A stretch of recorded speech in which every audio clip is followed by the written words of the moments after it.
So good evening everyone.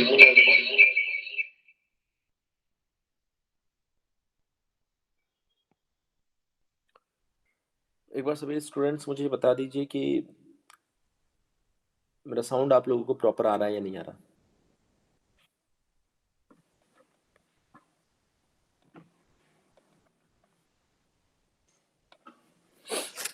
Okay, चलिए। तो मेरे ख्याल से ऑलमोस्ट काफ़ी चैप्टर हम लोगों ने कवर कर लिए हैं। अब अगर मैं बात करूं यहाँ पर, तो एक गवर्नर बचा है, एक जायरोस्कोप बचा है, कैम बचा है, वाइब्रेशन बचा है। सो कौन सा टॉपिक स्टार्ट करें? आप अगर कुछ सोच के आए हो तो।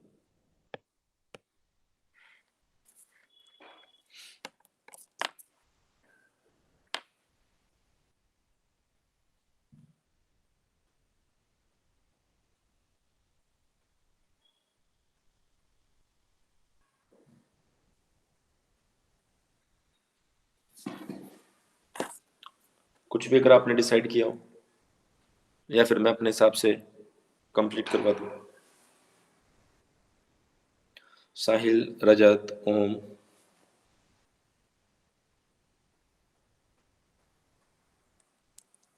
वाइब्रेशन, चलिए। वाइब्रेशन तो यार बहुत बड़ा है, देखते हैं कंप्लीट तो हो नहीं पाएगा आज। ठीक है, वाइब्रेशन ही अगर आपके दोनों ने डिसाइड किया है तो फिर वाइब्रेशन पे ही चलते हैं। So the next point will be mechanical vibration.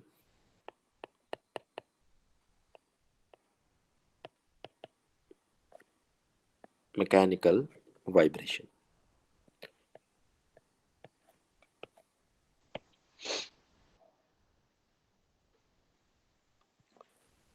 देखिए मैकेनिकल वाइब्रेशन की अगर हम लोग बात करें तो क्या मतलब है वाइब्रेशन का। यहाँ पर वाइब्रेशन का मतलब है to and fro motion, to and fro motion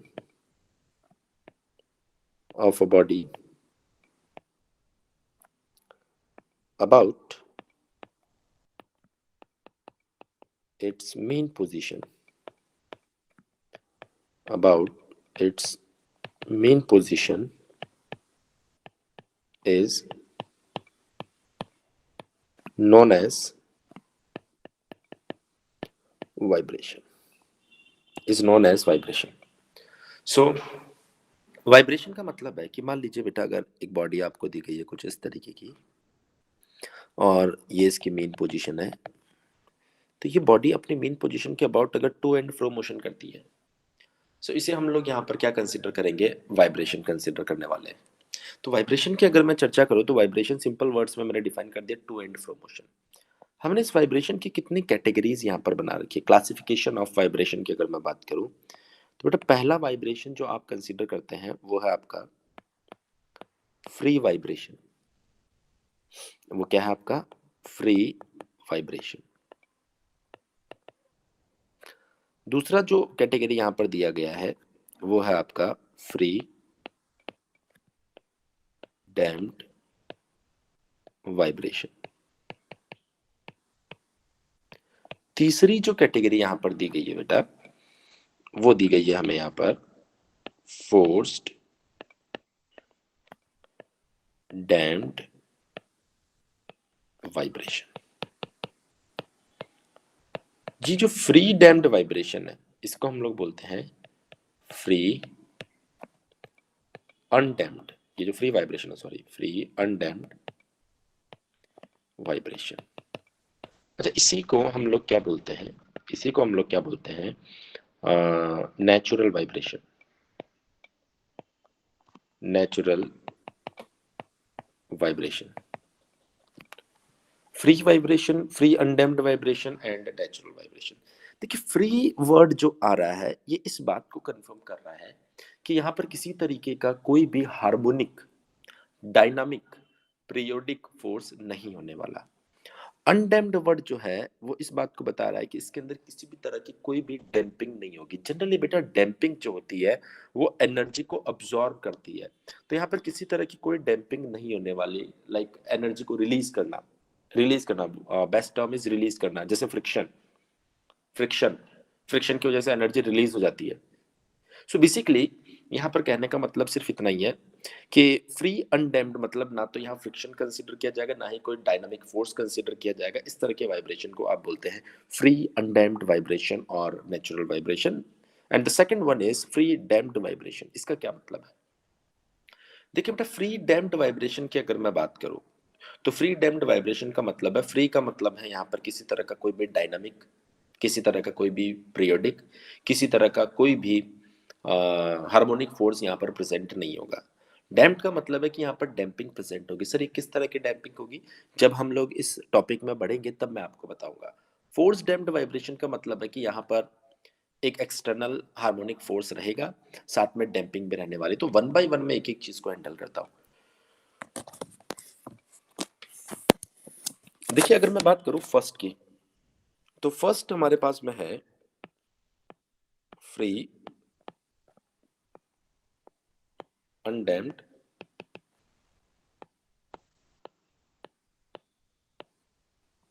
undamped vibration, free undamped vibration. Sir ये फ्री अनडैम्प्ड वाइब्रेशन का कोई बेहतर एग्जांपल? ऑफ कोर्स, सबसे पहले मैं यहाँ पर आपको एक स्प्रिंग मास सिस्टम की मदद से ये समझाने वाला हूँ। जैसे मान लीजिए ये आपके पास में एक स्प्रिंग मास अरेंजमेंट है कुछ इस तरीके का।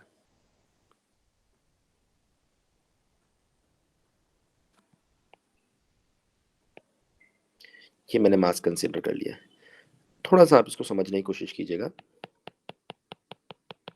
स्टिफनेस के है, मास आपके पास में एम। स्टिफनेस के है, मास आपके पास में क्या दिखाई दे रहा है? यहाँ पर एम दिखाई दे रहा है। अच्छा, अगर मैं इस बॉडी को, अगर मैं इस बॉडी को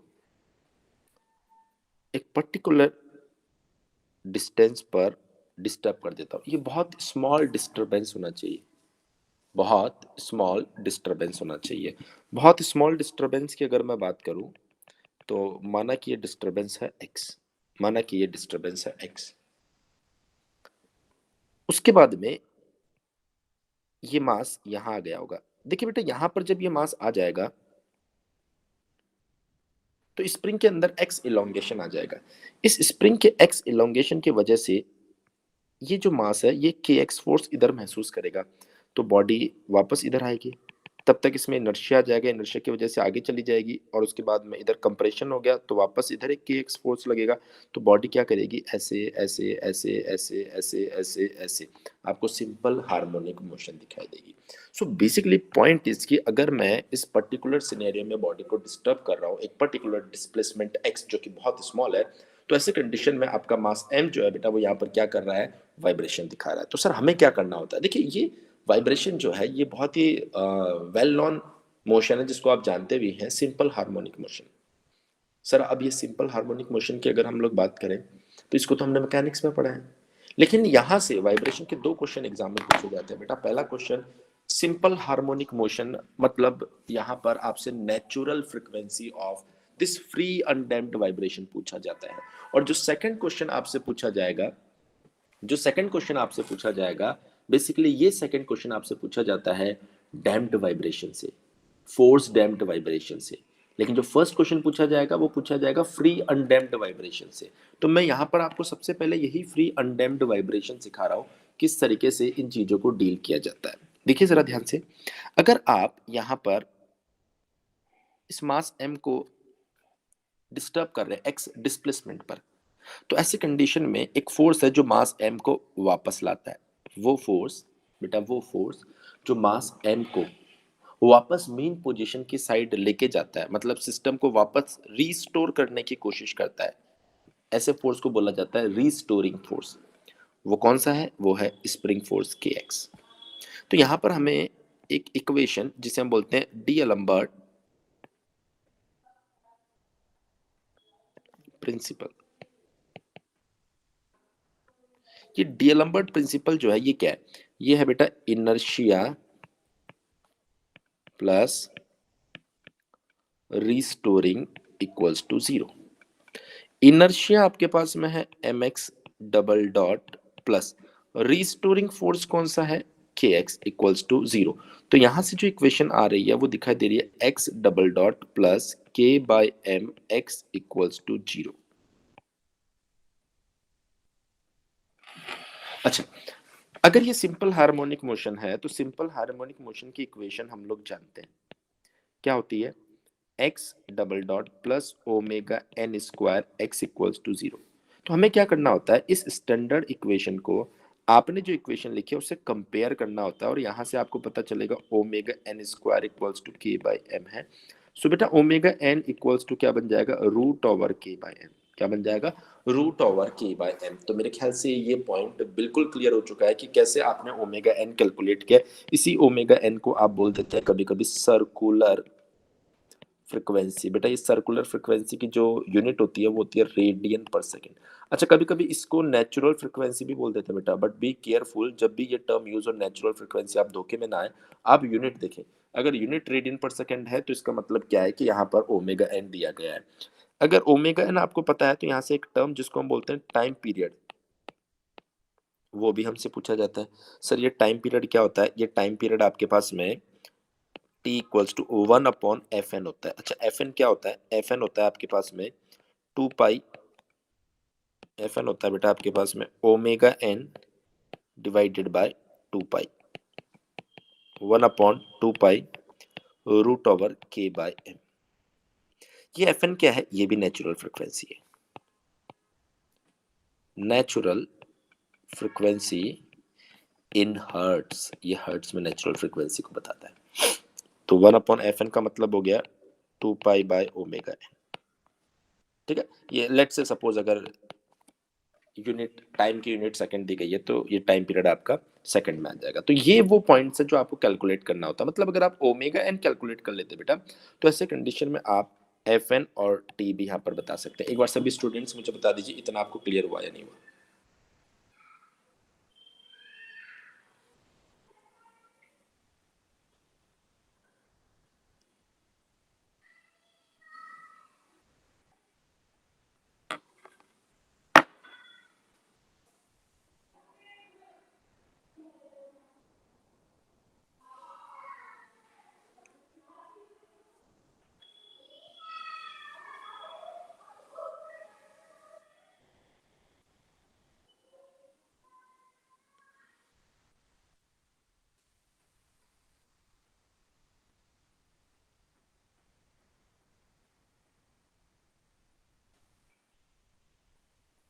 सभी स्टूडेंट्स बता दो एक बार।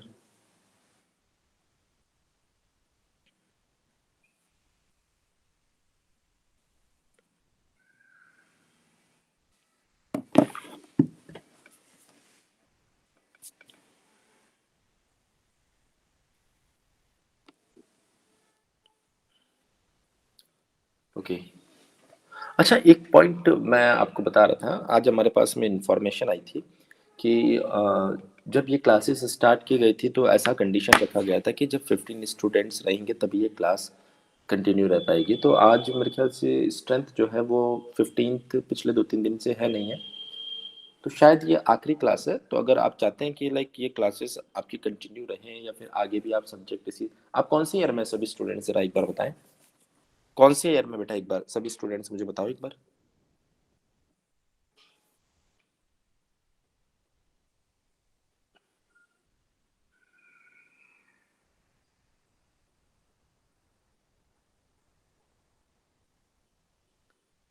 Third year. ओके, तो बेसिकली अगर आप चाहते हैं कि ये गेट क्लासेस आपकी कंटिन्यू रहे तो आपको गेट कोऑर्डिनेटर आपके जो भी सर है उनको ये इंश्योर करना पड़ेगा कि आप कम से कम 15 स्टूडेंट्स हैं जो क्लास करना चाह रहे हैं, तो उसके बाद में ये क्लासेस आपकी कंटिन्यू रहेगी। तो एक बार आप इस पॉइंट को देख लीजिएगा। चलिए, सो मूव करते हैं। मेरे पास जो इन्फॉर्मेशन आती है वो मैं आपको बता देता हूँ।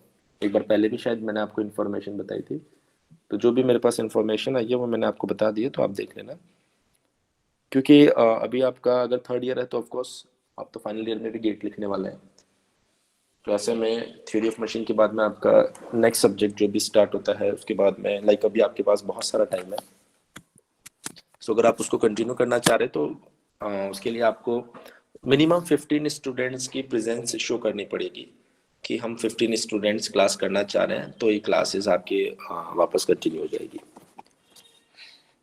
चलिए, तो इस केस में किसी को कोई दिक्कत नहीं होगी। अच्छा, मैं आपको एक और चीज़ बता देता हूँ, थोड़ा सा मैं इसको समराइज वे में आगे लेके चलूंगा। आपने अभी अभी एक केस को डील किया यहाँ पर।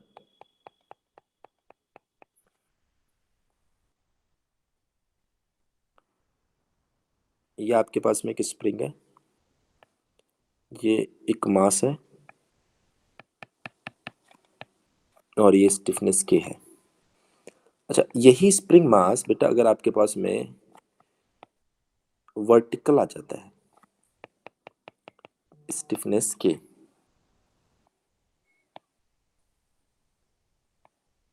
यही स्प्रिंग मास अगर आपके पास में इंक्लाइंड आ जाता है,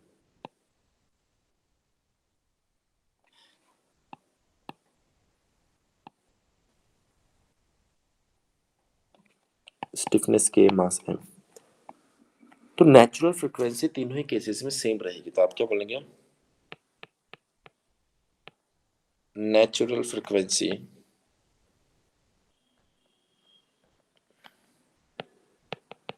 will be same in above three cases. Above three cases कितनी रहेगी? Omega N equals to root over के by m. Omega N equals to root over के बाई एम। क्लियर है? आप चाहे तो इस बात को प्रूव भी कर सकते हैं, और चाहे तो आप इस बात को डायरेक्टली याद भी रख सकते हैं। आप चाहते हैं प्रूफ करें तो एक बार आप बोल दीजिए कि सर इसे प्रूव कर दीजिए, तो सर प्रूफ कर देंगे। आप चाहते हैं बेटा इसे प्रूव करूं मैं, तो एक बार आप लोग बोल दीजिए कि सर इसे प्रूव कर दो, और अगर क्लियर है तो क्लियर लिख दो, तो फिर मैं प्रूफ नहीं करूंगा।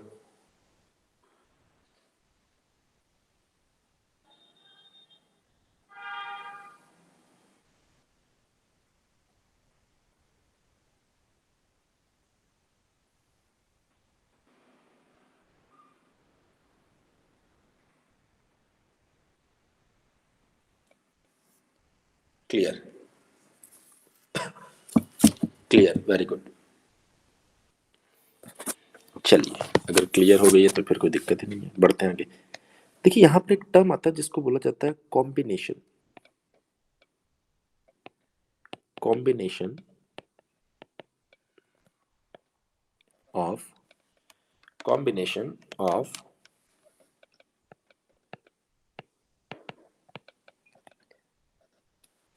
Springs. Combination of springs. So combination of springs की अगर मैं बात करूं, कॉम्बिनेशन ऑफ स्प्रिंग्स की अगर मैं बात करूं, तो ऐसी कंडीशन में पहला कॉम्बिनेशन आता है हमारे पास में पैरेलल कॉम्बिनेशन। सर, ये पैरेलल कॉम्बिनेशन क्या होता है? देखिए, एक स्प्रिंग कुछ इस तरीके का है, दूसरा स्प्रिंग भी आपको दिया गया है, यहाँ पर एक मास दिया गया बेटा, मास m, stiffness K1, stiffness K2। जब आप इस मास को x डिस्प्लेसमेंट प्रोवाइड करेंगे, तो दोनों स्प्रिंग के पास में इक्वल डिस्टरबेंस जाएगा। जब दोनों के पास में बेटा इक्वल डिस्टरबेंस जाता है, तो ऐसी कंडीशन में हम इसे पैरेलल कॉम्बिनेशन की कैटेगरी में रखते हैं। इसको कुछ इस तरीके से भी रिप्रेजेंट किया जाता है। देखिए,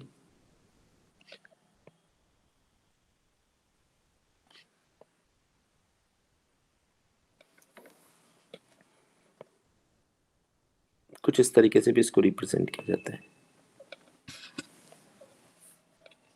हाँ, स्टिफनेस के मास एम, स्टिफनेस के mass m, sorry sorry sorry sorry, wait,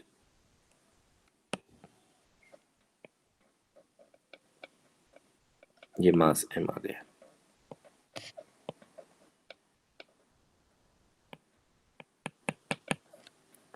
ये स्टिफनेस K1, स्टिफनेस K2, मास m, और अगर मैंने इसको डिस्टर्ब कर दिया x, तो एक स्प्रिंग x बेटा इलोंगेट होगी और दूसरी स्प्रिंग x जो है वो आपके पास में कंप्रेस होगी, पर डिस्टर्बेंस जो आएगा वो सेम आएगा, तो दोनों पैरेलल कॉम्बिनेशन में। तो ऐसे में हमें क्या करना पड़ता है, एक इक्विवेलेंट स्टिफनेस फाइंड करनी पड़ती है। पैरेलल के लिए जो इक्विवेलेंट स्टिफनेस होती है वो होती है K1 plus K2, K1 plus K2। अच्छा, ये अगर इक्विवेलेंट स्टिफनेस है, ये अगर आपके पास में इक्विवेलेंट स्टिफनेस है, तो आप natural frequency omega n 1/2 pi root over k equivalent divided by m की मदद से दे सकते हैं।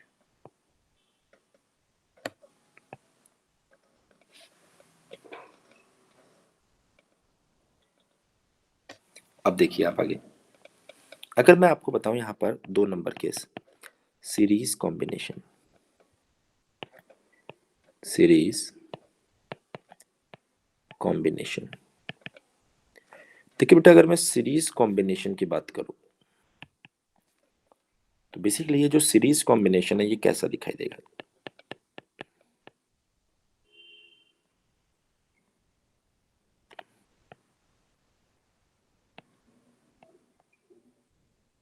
ये मास m, स्टिफनेस K, और ये 2 स्प्रिंग लगानी है ना, मैंने एक ही लगा दिया यार।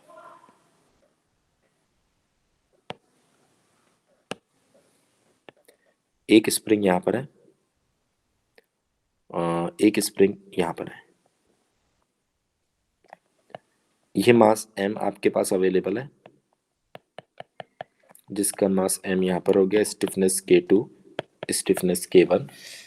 अच्छा देखिए, अगर आप इस मास m को x डिस्टर्ब करते हैं, तो ऐसे में K2 x2 डिस्टर्ब होगा, ये x1 डिस्टर्ब होगा, मतलब यहाँ पर total displacement x equals to x1 plus x2, x1 plus x2, ये आपके पास टोटल डिस्टर्बेंस आएगा। ये आपके पास में क्या आने वाला बेटा, टोटल डिस्टर्बेंस आने वाला है।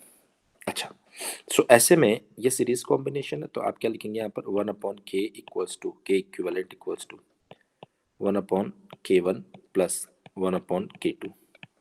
सो ये आपके पास में इक्विवेलेंट स्टिफनेस आ गई। सर इक्विवेलेंट स्टिफनेस आने के बाद क्या करना है, omega N equals to 1/2 pi root over k equivalent divided by mass m।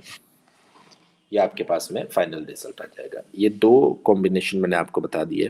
तीसरा एक स्पेशल केस होता है जिसके अंदर स्प्रिंग को अगर ब्रेक किया जाए तो ऐसी कंडीशन में उसे कैसे डील किया जाएगा, वो भी मैं आपको बता देता हूँ। देखिए, मान लीजिए आपके पास में ये एक स्प्रिंग है, अगर इस स्प्रिंग को मैं 3 पार्ट में डिवाइड कर रहा हूँ, अगर इसकी स्टिफनेस K है और लेंथ L है, स्टिफनेस जो रेशियो मैं फाइंड कर रहा हूँ L1 रेशियो L2 L3, मतलब जो 3 पार्ट हमारे पास में आ रहे हैं, इन तीनों पार्ट के लेंथ का जो रेशियो है वो है बेटा L1 ratio L2 ratio L3।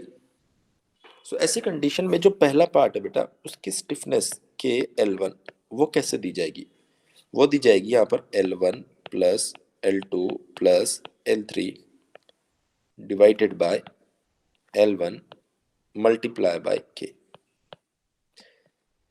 अगर मैं बात करूं दूसरे पार्ट की जो स्टिफनेस है L1 plus L2 plus L3 divided by L2 multiply by K। तीसरे पार्ट की जो स्टिफनेस है L1 L2 L3 divided by L3 multiply by K। ये हमारे पास में स्टिफनेस देने का तरीका होता है। इसको कैसे यूज करना होता है, मान लीजिए आपको बोल दिया गया कि एक स्प्रिंग है जिसकी स्टिफनेस है K, इसको आपने 2 इक्वल पार्ट में डिवाइड कर दिया, तो रेशियो लेंथ का रेशियो 1:1। सो पहले पार्ट की स्टिफनेस के वन कैसे दी जाएगी, लेंथ के रेशियो का सम 1+1 डिवाइड बाई 1 मल्टीप्लाई बाय के। तो जो k1 आएगा हमारे पास में वो कितना है 2k। इसी तरीके से अगर आप देखें, इससे क्या पता चल रहा है, इससे पता चल रहा है सेम k2 के लिए भी इतना ही आएगा कि अगर किसी स्प्रिंग को दो इक्वल पार्ट्स में डिवाइड किया जाता है ना, तो ऐसी कंडीशन में बेटा उनकी स्टिफनेस डबल हो जाती है। अगर मान लीजिए सेम स्प्रिंग, अगर इसको आप तीन इक्वल पार्ट में डिवाइड कर देते हो 1:1:1,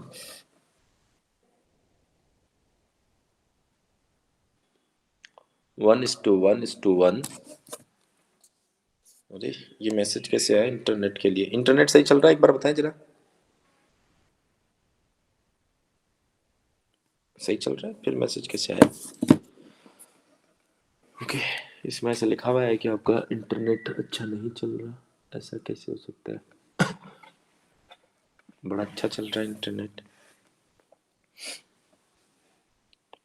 k1 1+1+1 divide by 1 multiply by के। सो ये आ गया बेटा 3 टाइम्स। मतलब अगर आप किसी स्प्रिंग को इक्वल पार्ट्स में डिवाइड करेंगे तो जितने इक्वल पार्ट्स में डिवाइड किया जाएगा स्टिफनेस उतने टाइम्स हो जाएगी, स्टिफनेस जो है वो उतने ही टाइम्स हो जाएगी। बताए बेटा ये कॉन्सेप्ट आपको समझ में आया कि नहीं आया।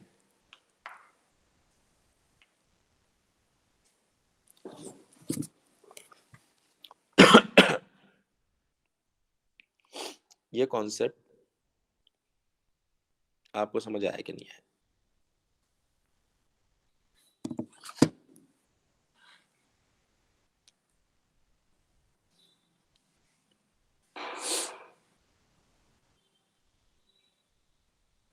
क्लियर है, ठीक है, ठीक है बेटा, बढ़ते हैं फिर यहाँ से आगे। अच्छा, ज़रूरी नहीं कि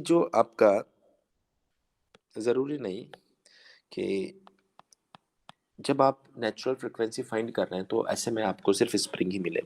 आपको एक सिंपल पेंडुलम का केस भी मिल सकता है जिसको सभी लोग आप जानते हैं, ऐसा नहीं है कि आपके लिए नया है। लेकिन जब बेसिक से चालू कर रहे हैं तो मुझे यहीं से ज़ीरो से स्टार्ट करना पड़ेगा इन चीज़ों को। इसका मास m है, इसकी लेंथ l है। सो अगेन जब भी नेचुरल फ्रिक्वेंसी फाइंड करने की बारी आती है बेटा, ऐसे में आपको क्या करना पड़ता है, आपको इसे डिस्टर्ब करना पड़ेगा। तो हमने इसको, क्योंकि अब इसको एक्स एक्स डिस्प्लेसमेंट पर डिस्टर्ब नहीं किया जा सकता, इसको आप थीटा एंगल पर डिस्टर्ब किया जाएगा। जब आप इसको थीटा एंगल पर डिस्टर्ब करोगे तो ये मास m है, इसका mg का कंपोनेंट देखिए, यहाँ पर एक mg का कंपोनेंट रहेगा, ये एंगल थीटा है, तो ये कितना हो जाएगा mg cos थीटा। ये देखिए ये कंपोनेंट कितना हो जाएगा बेटा mg sin थीटा। क्लियर है। अच्छा, mg cos थीटा इस मास m को वापस नहीं लाएगा, mg sin थीटा जो है बेटा वो क्या करने वाला है, इस मास m को वापस लेकर आएगा।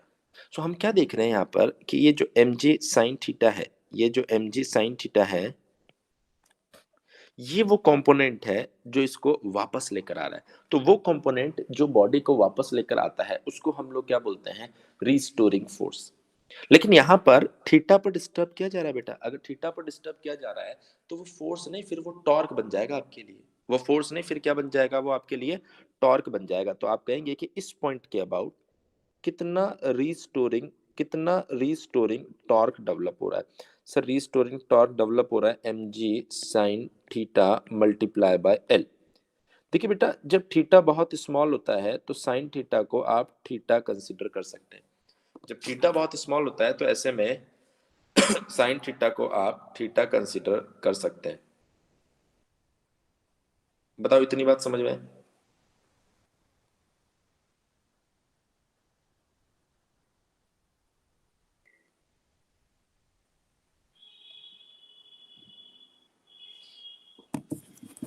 चलिए, सो रिस्टोरिंग टॉर्क अगर आपको मिल गया तो मैं आपको एक छोटी सी कहानी समझाता हूँ। छोटी सी कहानी, लीनियर और एंगुलर में कितना डिफरेंस होता है। देखिए लीनियर लीनियर मोशन और एंगुलर मोशन कोई बहुत बड़ा डिफरेंस क्रिएट नहीं करता है। देखिए, अगर लीनियर में डिस्प्लेसमेंट एक्स होता है तो एंगुलर में थीटा होता है। लीनियर में वेलोसिटी एक्स डॉट होती है तो यहाँ पर थीटा डॉट होती है। लीनियर में अगर एक्सेलरेशन एक्स डबल डॉट होता है तो एंगुलर में थीटा डबल डॉट होता है। इसमें अगर मास होता है तो इसमें मास मोमेंट ऑफ इनर्शिया लिया जाता है। इसमें अगर बेटा फोर्स लाइक रीस्टोरिंग फोर्स की अगर मैं बात कर रहा हूँ तो टॉर्क रीस्टोरिंग टॉर्क बन जाएगा।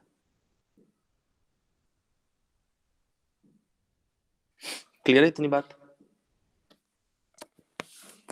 बोलो यस और नो।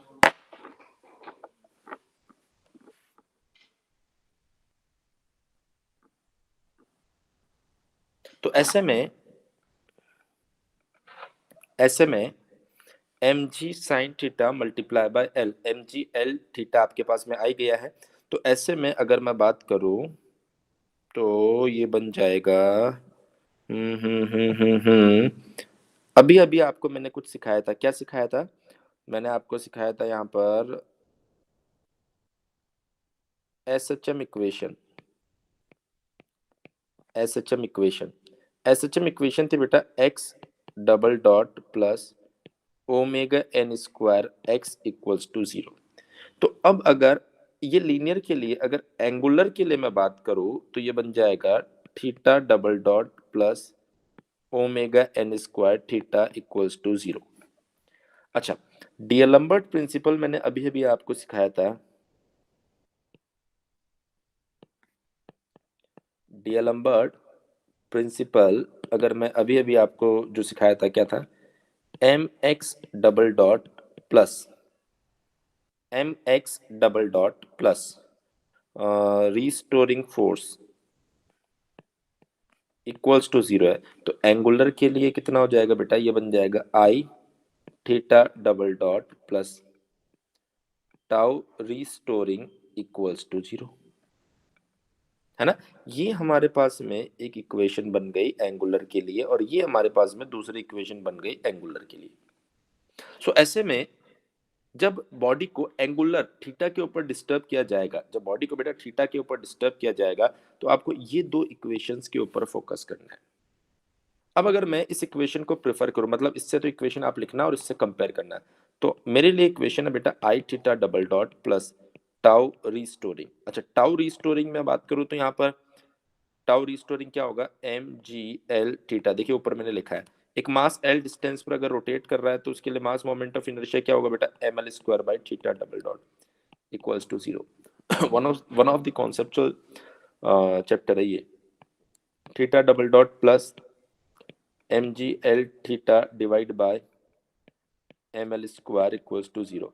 एल से एल कट गया, एम से एम कट गया, theta double dot plus g by l theta equals to zero. So इसको कंपेयर करना है theta double dot omega N square theta बराबर जीरो से। तो जब आप इसको कंपेयर करोगे तो ये बन जाएगा omega N equals to root over g by l. बोले बेटा इतनी बात समझ में आई या नहीं आई? इतनी बात समझ में आई या नहीं आई?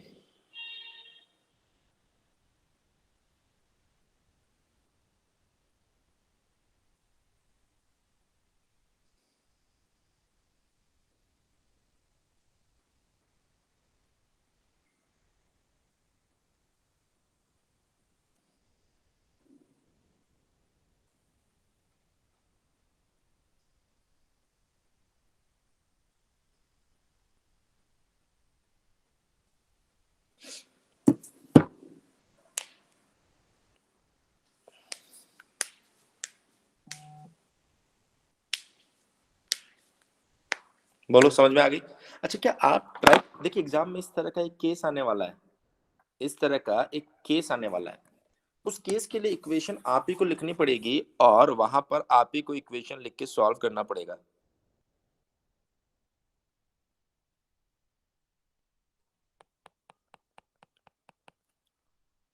तो मैं चाह रहा हूं कि आप एक छोटा सा केस खुद से भी सॉल्व करें। आप लोग ट्राई करना चाहेंगे खुद से? एक बार खुद से ट्राई करना चाहेंगे कैसे इन केसेस को सॉल्व किया जाता है? तब तो मैं क्वेश्चन डिजाइन करूँ आप लोगों के लिए।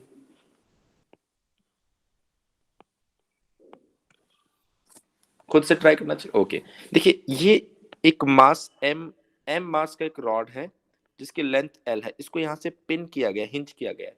तो अब आपको क्या करना है, इसको एंगल थीटा पे डिस्टर्ब करके वो जो इक्वेशन लिखने का तरीका मैंने आपको बताया था उस तरीके से इक्वेशन लिखना है। इक्वेशन लिखने के बाद में उसको कंपेयर करना। अच्छा, आप चाहे तो पहले स्क्रीनशॉट ले ले बेटा, आप चाहें तो पहले स्क्रीनशॉट ले लो, क्योंकि हो सकता है आपको पुराने वाले पार्ट की जरूरत पड़ जाए देखने की। एक बार आप स्क्रीनशॉट लो पहले। आई थिंक डन हो गया होगा।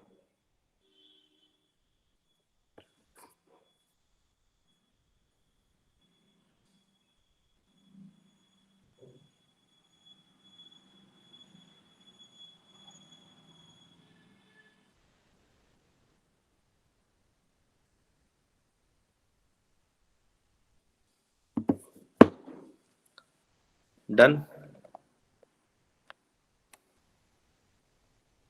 डन। लेते जाओ स्क्रीनशॉट जल्दी जल्दी, ताकि क्वेश्चन ट्राई करने के लिए आपको टाइम दे दे थोड़ा सा।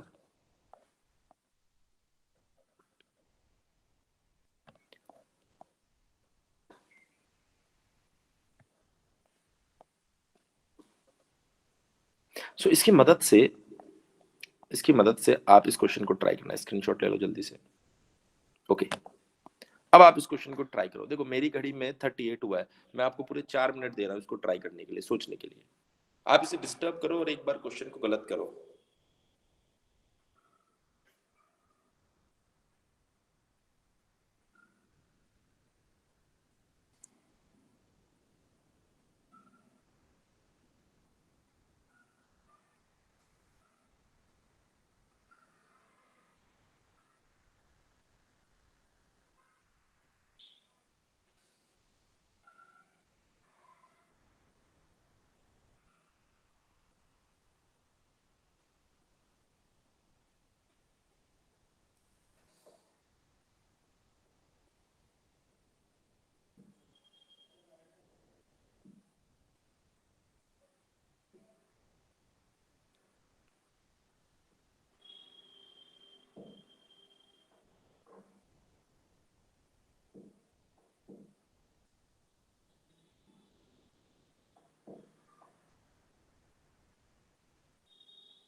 देखिए, अगर आपको आंसर नहीं मिला ना तो आप ये जरूर बोलिएगा सर सॉल्व नहीं हो पा रहा है, कहीं पता चले मैं ऑलमोस्ट 4 मिनट तो हो गए, तो मैं सॉल्व करूं फिर और क्या। ओके, देखिए क्या करना होता है, बॉडी को आपको डिस्टर्ब करना होता है, या बोल सकते हो सिस्टम को आपको डिस्टर्ब करना होता है। सिस्टम को अगर आपको डिस्टर्ब करना है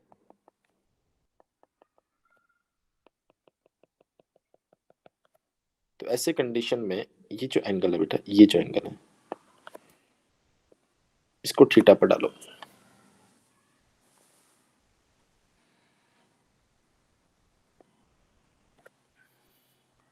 इसको थीटा पर डिस्टर्ब करो। इसको जब थीटा पर आप डिस्टर्ब करोगे, इसको जब आप थीटा पर डिस्टर्ब करोगे तो ऐसे में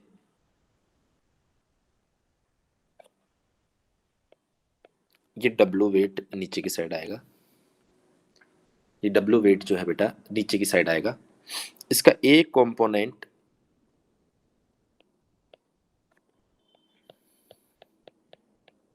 डब्लू कॉस थीटा, दूसरा कंपोनेंट डब्लू साइन थीटा। एक कंपोनेंट डब्लू कॉस थीटा, दूसरा कंपोनेंट डब्लू साइन थीटा। इस पिन के अबाउट, इस पिन के अबाउट कौन सा वो डब्लू का कंपोनेंट है जो इस कंप्लीट रॉड को वापस लेके आ रहा है, डब्लू साइन थीटा। तो ये जो टॉर्क डेवलप करेगा, ये जो रिस्टोरिंग टॉर्क डेवलप करेगा वो है बेटा W sine theta multiply by L by two. पहला इंपॉर्टेंट पॉइंट, मतलब ये बन जाएगा बेटा m ji l by two sine theta, क्योंकि थीटा स्मॉल है इसलिए इसको आप थीटा लिख सकते हो। दूसरा इंपॉर्टेंट पॉइंट देखिए, टाउ रिस्टोरिंग तो मैंने आपको बता दिया है, m G L divide by two theta. अब इस पॉइंट के अबाउट आपको मोमेंट ऑफ इनर्शिया भी फाइंड करना पड़ेगा। किसी भी रॉड के लिए अगर मैं बात करूं तो उसके सेंटर पर जो मोमेंट ऑफ इनर्शिया होता है वो हमें पता होना चाहिए, और सेंटर से आप एल बाई टू डिस्टेंस दूर जाके उसका मोमेंट ऑफ इनर्शिया फाइंड कर रहे हो तो by the help of parallel axis theorem आप इसके अंदर एम आर स्क्वायर ऐड कर दोगे। आई सेंटर, सेंटर के about m L square divide by 12 plus m r की अगर हम लोग बात करेंगे तो ये distance l by two equals to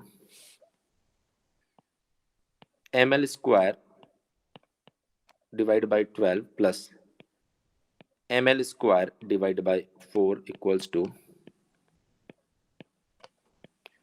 LCM लेके अगर आप सॉल्व करोगे तो ये आ रहा 4/12 मतलब डिवाइड बाई 3।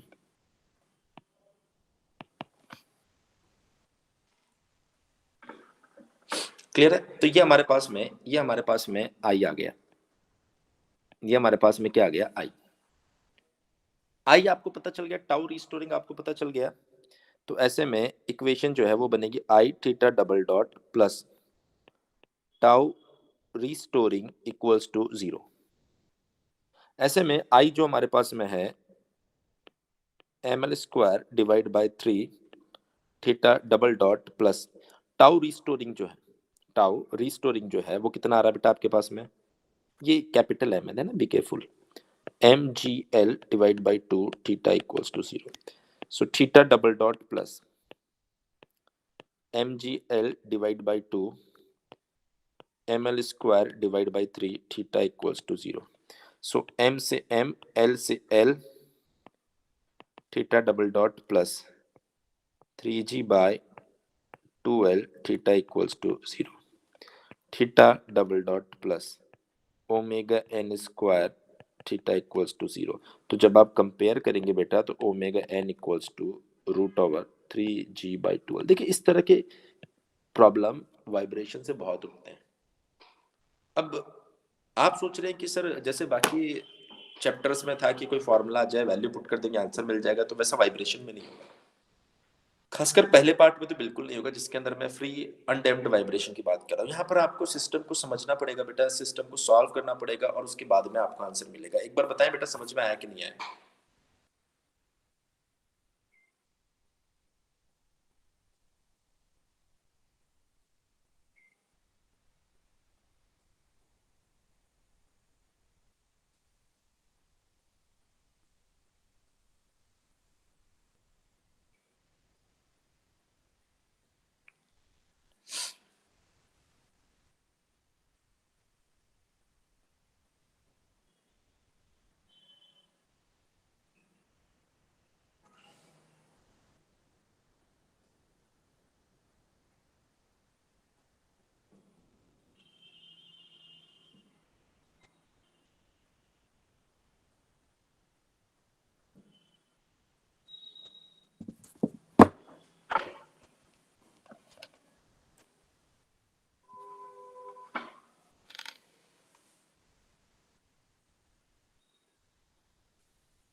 क्लियर है इतनी बात? चलो, अच्छा कुछ और केसेस बताऊं इसके अंदर, कुछ और केसेस बताऊं इसके अंदर। देखिए बेटा, ये कुछ केसेस है जो आपको ध्यान रखने पड़ेंगे, क्योंकि इस तरह के केसेस एग्जाम में पूछे गए हैं। यहाँ पर एक स्प्रिंग लगा हुआ है, यहाँ पर एक डिस्क दिया गया आपको,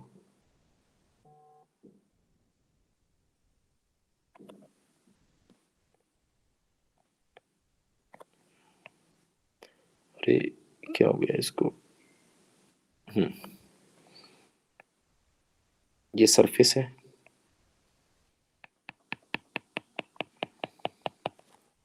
ये मास m है, इसकी रेडियस r है, इसकी स्टिफनेस k है।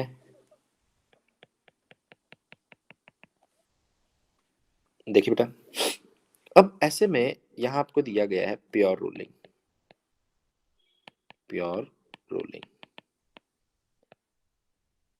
अब हमें क्या करना होता है बेटा, इस बॉडी को डिस्टर्ब करना होता है। ये लो, डिस्टर्ब कर दिया, थीटा पर मैंने डिस्टर्ब किया तो ये बॉडी स्प्रिंग एक्स इलोंगेट हो जाएगी, इसकी वजह से एक स्प्रिंग फोर्स के एक्स इधर डेवलप हो जाएगा, इसकी वजह से एक स्प्रिंग फोर्स के एक्स इधर डेवलप हो जाएगा। इतनी बात आप लोग समझ पा रहे हैं मेरे ख्याल से?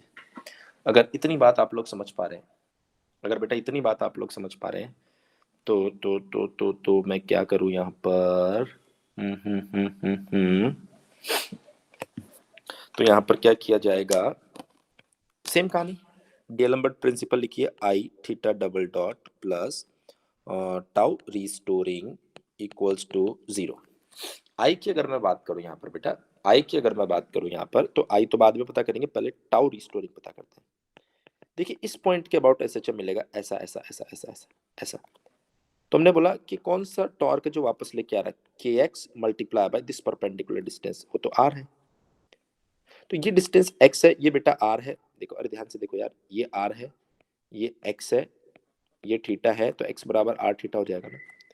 तो ये बन जाएगा आपके पास में, ये बन जाएगा आपके पास में के एक्स को लिखो R theta R equals to K are square theta, K are square theta.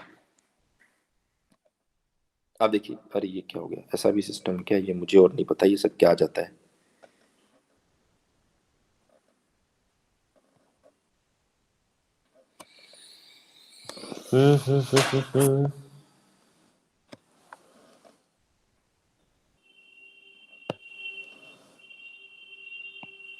Okay okay okay okay, ठीक है। तो ये बन गया बेटा के आर स्क्वायर थीटा, ये टाउ रिस्टोरिंग बन गया। अब हमें चाहिए आई।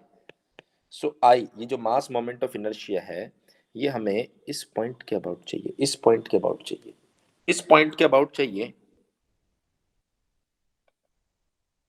देखिए ध्यान से, इस पॉइंट के अबाउट चाहिए आपको।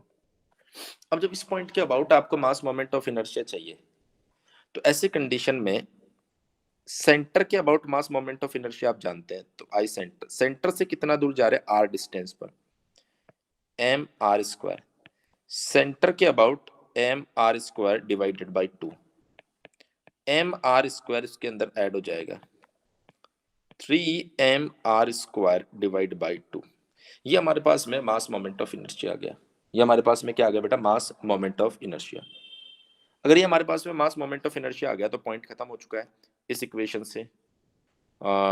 3/2 m are square theta double dot plus tau restoring is k are square theta equals to 0। So ऐसे में बेटा ये क्या बन जाएगा आपके लिए, theta double dot plus k are square divided by 3/2 m are square theta equals to 0। So ये बन जाएगी इक्वेशन आपके पास में, theta double dot plus 2k by 3m theta equals to 0। So ये बन जाएगा आपके पास में कंपैरिजन के बाद में, theta double dot plus omega N square theta equals to 0, omega N equals to omega N square equals to 2k divide by 3m, omega N equals to root over 2k divide by 3m। ये हमारे पास में बेटा final natural frequency आ रही है। एक बार बताएंगे सभी स्टूडेंट्स बेटा क्लियर हुआ या नहीं हुआ? सभी स्टूडेंट्स बताएंगे बेटा क्लियर हुआ कि नहीं हुआ?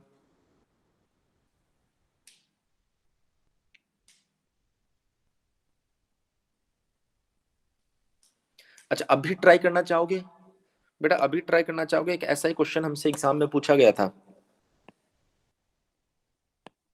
ऐसा ही क्वेश्चन हमसे एग्जाम में पूछा गया था। एक डिस्क दिया गया था हमें,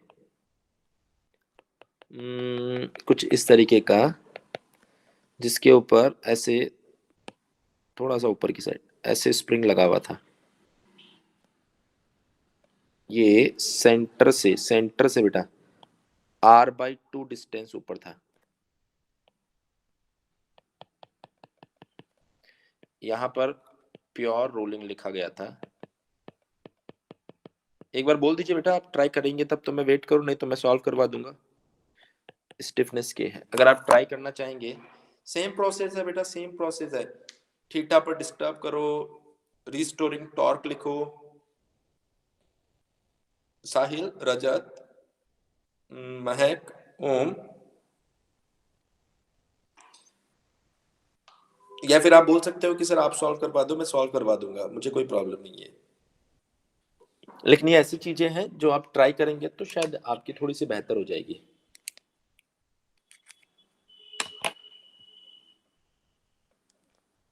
बताएं, ट्राई करेंगे कि नहीं करेंगे आप?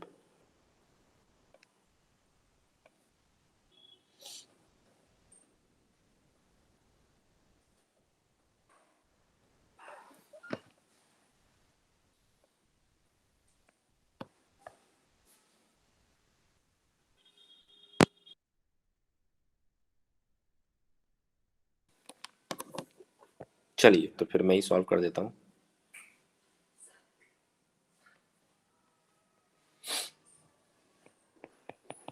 देखिए क्या करना है आपको, सेम प्रोसीजर।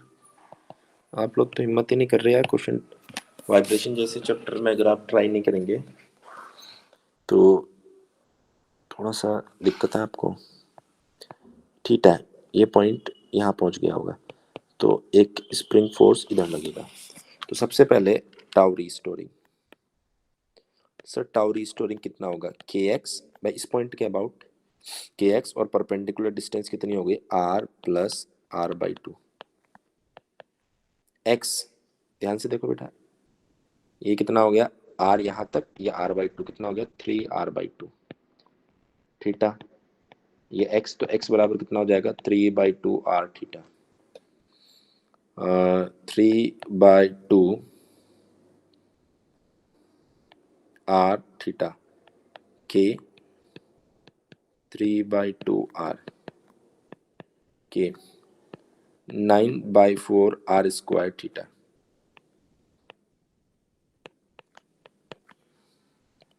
9/4 theta, 9/4 theta. अब आई की बात करेंगे। सर आई तो सेम ही रहने वाला है, क्योंकि इस पॉइंट के अबाउट आई जो रहेगा पहले भी फाइंड किया था, 3/2 MR²। सो ऐसे में जो इक्वेशन आएगी वो बनेगी I theta double dot plus tau restoring equals to 0। So I कितना बेटा आपके पास? 3/2 MR² theta double dot plus tau restoring कितना बेटा आपके पास में? 9/4 KR² theta equals to 0। So theta double dot plus 9/4 KR² divided by 3/2 MR² theta equals to 0। So ऐसे में थीटा डबल डॉट प्लस, देखिए R² से R² कैंसिल आउट, ये आ गया 3 टाइम्स, ये आ गया 2 टाइम्स, तो ये बन रहा है 3/2 K/M theta equals to 0। So theta double dot plus ω_n² theta equals to 0। So finally ω_n जो आ रहा है वो आ रहा है आपके पास में √3K/2M। पहले कितना आया था? 2K/3M, अब आ रहा है 3K/2M। बोलिए बेटा क्लियर हुआ है कि नहीं हुआ? यहाँ तक आपको क्लियर हुआ या नहीं हुआ?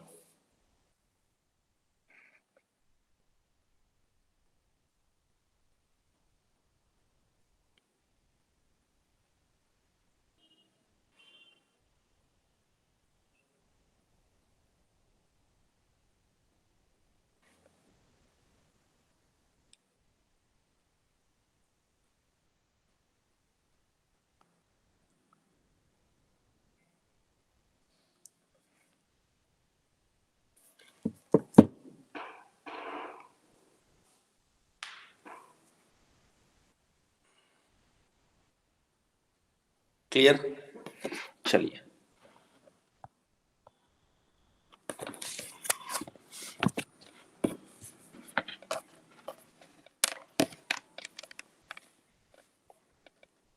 मैं यहाँ पर एक और मेथड बताता हूँ नेचुरल फ्रीक्वेंसी फाइंड करने का, जिसे बोला जाता है method of static deflection.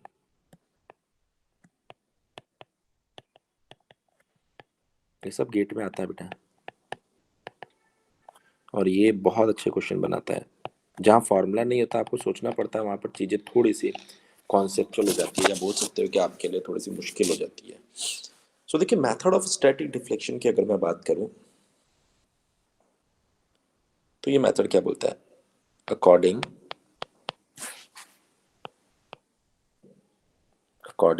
To this method, natural frequency of any system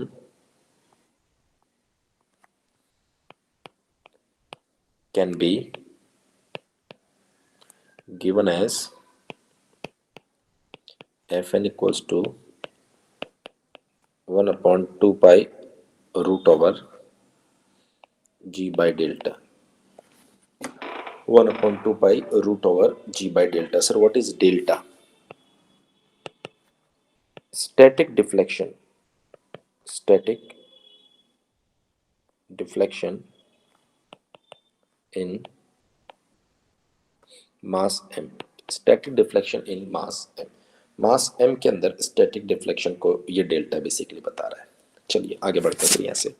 इसका मतलब, अच्छा, ड्यू टू ग्रेविटी, ये भी बहुत इंपॉर्टेंट पॉइंट है। इसका मतलब जहाँ पर ग्रेविटी पिक्चर में है वहीं पर ये मेथड एप्लीकेबल है, जहाँ ग्रेविटी पिक्चर में नहीं है वहाँ पर ये मेथड एप्लीकेबल नहीं है। ग्रेविटी पिक्चर में है, इसका क्या मतलब है? देखिए बेटा, ये एक स्प्रिंग है आपके पास, जैसे इसके ऊपर मैं मास m लगाऊंगा इसकी स्टिफनेस के, तो ये मास m इसको नीचे की साइड लेके जाएगा, और तब तक नीचे की साइड लेके जाएगा जब तक कि mg जो नीचे की साइड लग रहा है, kx जो ऊपर की साइड लग रहा है, तो mg बराबर kx नॉट ना हो जाए, और x नॉट डिस्टेंस पर जाकर ये इक्विलिब्रियम में आ जाएगा। ये नीचे क्यों गया? क्योंकि सर mg नीचे की साइड लग रहा था, और due to this downward force ये मास m ने x नॉट डिफ्लेक्शन कवर किया। मास m में ड्यू टू ग्रेविटी कितना डिफ्लेक्शन आया? x naught. इसी को क्या बोलते हैं बेटा? Static deflection. तो ये x नॉट कितना है? ये x नॉट कितना है? ये x नॉट है सर mg बाई के। इसी को आपने क्या बोला? Static deflection. So fn equals to 1 upon 2 pi root over g by delta, और डेल्टा कितना बेटा? mg by K. देखिए g से g कट गया, fn equals to 1 upon 2 pi k by m। ये आपका फाइनल रिजल्ट आएगा, ये आपका फाइनल रिजल्ट आएगा। बोले बेटा क्लियर हुआ है नहीं हुआ?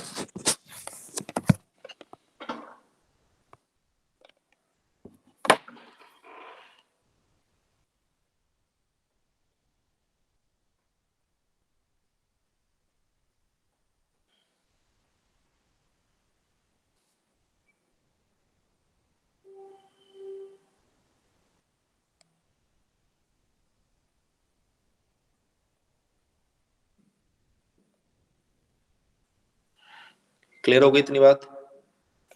चलिए चलिए, तो बढ़े अब यहां से आगे। तो सर ये मेथड कहाँ यूज करना है? कहाँ यूज करना है सर ये मेथड? एक बहुत अच्छा एग्जांपल देता हूँ। मान लीजिए इस तरीके का एक सिस्टम है, जिसमें यहाँ पर एक स्प्रिंग लगा हुआ है, ये L/2 डिस्टेंस पर है, और L/2 डिस्टेंस पर आपने एक मास लगा दिया। जैसे मास m में यहाँ पर लगाऊंगा बेटा, मास लगाते ही मास m के अंदर एक स्टैटिक डिफ्लेक्शन आ जाएगा। लगाते ही मास m के अंदर क्या आ जाएगा बेटा? एक स्टैटिक डिफ्लेक्शन आ जाएगा। ये जो स्टैटिक डिफ्लेक्शन हमने यहाँ पर प्रोवाइड किया है डेल, वो कितना होगा ये मुझे फाइंड करना है। यहाँ पर x नॉट आया होगा, सो mg नीचे, mg नीचे, तो ऊपर की साइड एक के एक्स नॉट फोर्स लगा होगा, ऊपर की साइड एक के एक्स नॉट फोर्स लगा होगा। तो मास m तब तक नीचे गया होगा जब तक mg की वजह से जो क्लॉकवाइज मोमेंट लग रहा है कि x नॉट की वजह से जो काउंटर क्लॉकवाइज मोमेंट लग रहा है उसके बराबर ना हो जाए। क्लियर है? तो अगर हम लोग बात करें यहाँ पर, अगर हम लोग बात करें यहाँ पर moment moment about point O, mg multiply by L by 2। सो ये जो x नॉट आ रहा है ये x नॉट आएगा mg 2mg डिवाइड बाई के। और इसी एक्स नॉट तो मिल गया, हमें क्या चाहिए बेटा, डेल चाहिए। तो हमने कहा bye the help of similar triangle, एक छोटा ट्राइंगल ये, एक छोटा ट्राइंगल ये। क्लियर है? तो सिमिलर ट्राइंगल से del divided by X naught, L divided by L by 2। So del divided by X naught, ये आ गया 2। So del equals to 2x0। सो अगर मैं बात करूं बेटा डेल, तो डेल कितना बन जाएगा आपके पास में, 4mg बाई के, 4mg बाई के। तो ऐसे में इस सिस्टम की नेचुरल फ्रिक्वेंसी कैसे देंगे, F N equals to 1/2 pi root over ji by delta, 1/2 pi root over G, G divided by delta, delta मतलब 4mg/k, जी से जी कट गया, ये बन गया 1/2 pi root over k by 4m। बोल बेटा ये सुनो, इतनी बात क्लियर हुई या नहीं हुई, इतनी बात आपको क्लियर हुई या नहीं हुई सभी स्टूडेंट्स?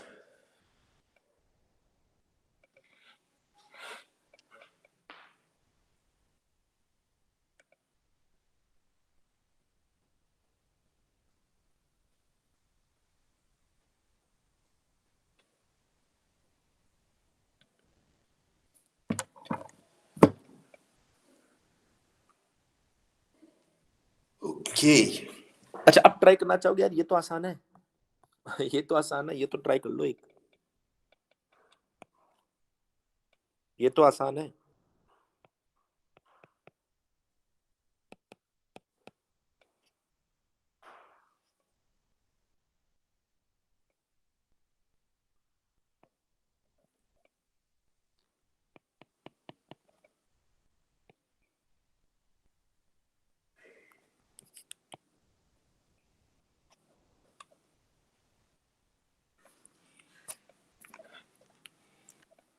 अच्छा ट्राई करोगे?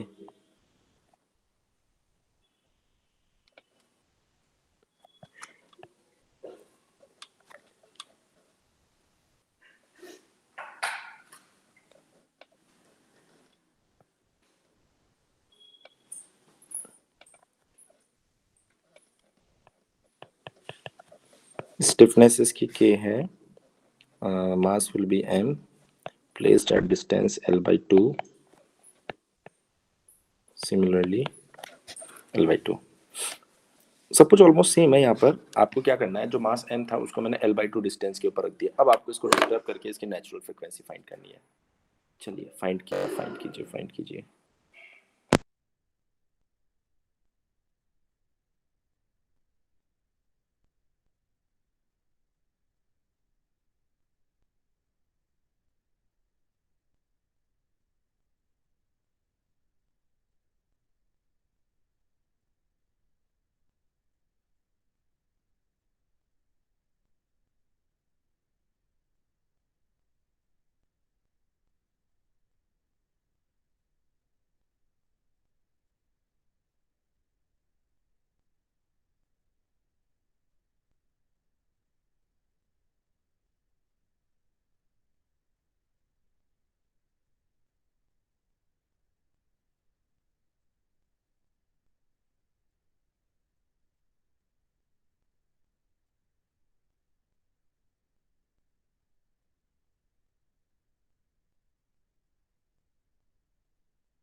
मैं सॉल्व करवाऊं या आप सॉल्व कर रहे हैं?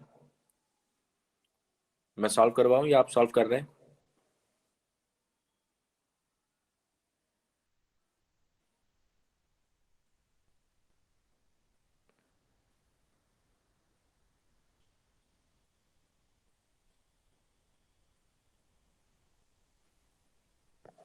चलिए,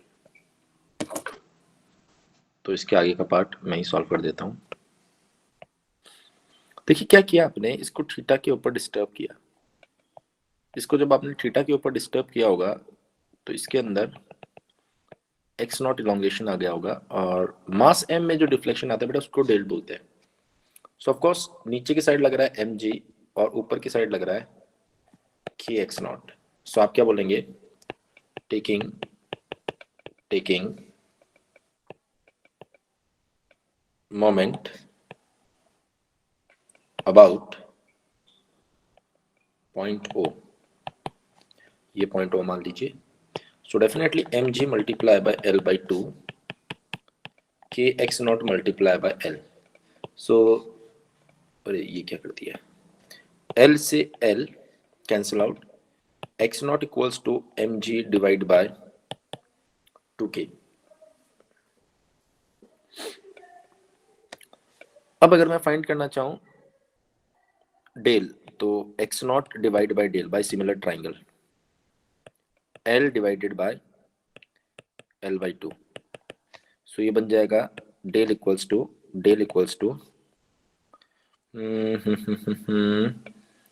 x naught by two. Clear है? तो ये बन जाएगा बेटा m g divide by four k, del equals to m g divide by four k. ऐसे में जो एफ एन आएगा 1/2 pi root over ji by del, 1/2 pi root over g divide by m g by four k, g से जी cut गया, 1/2 pi root over four के by M. ऊपर जो आया था ओके रिवर्स आ गया उसका। बोलिए क्लियर हुआ या नहीं हुआ? रजत, साहिल, महक, ओम, क्लियर हुआ या नहीं हुआ इतना?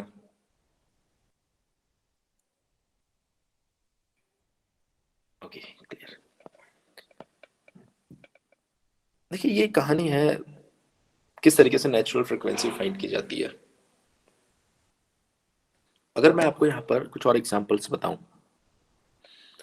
जैसे